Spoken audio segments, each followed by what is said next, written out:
So, to continue talking about inheritance tax, I'd like to talk to you about the benefits of pension planning and effective pension planning as a vehicle to try and mitigate inheritance tax moving forward.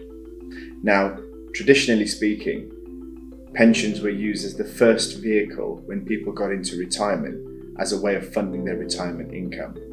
However, in 2015, when George Osbourne changed the rules and regulations around pensions, the emphasis tended to shift more towards using pensions as potentially a more tax-efficient vehicle, thus thinking about leaving it for a longer period of time before you look to draw it.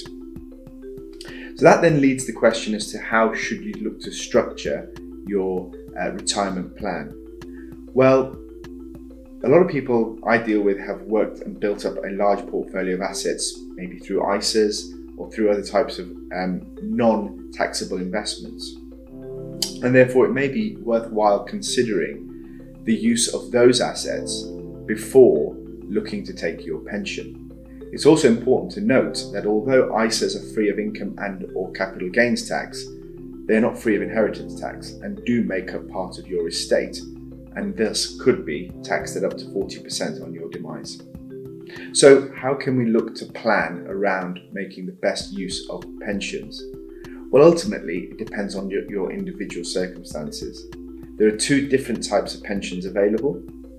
Those that have defined benefit or a final salary, therefore pay a fixed amount every year.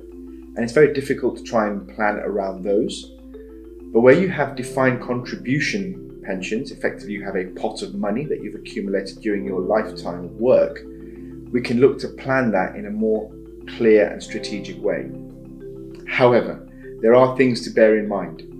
Things like the lifetime allowance for pensions, where if you have pensions that exceed over £1 million, I think 1,073,000 is the current limit, then you could be taxed adversely should your pensions exceed that amount.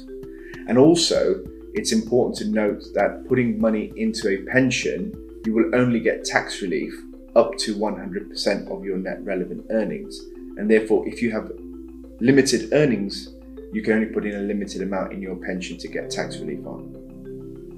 Ultimately, I think it's important that people plan effectively and take the right strategic advice as and when they are ready to make sure that we're making the right positions and setting up a portfolio in the right way. But ultimately, pensions can be a really good way to try and mitigate inheritance tax moving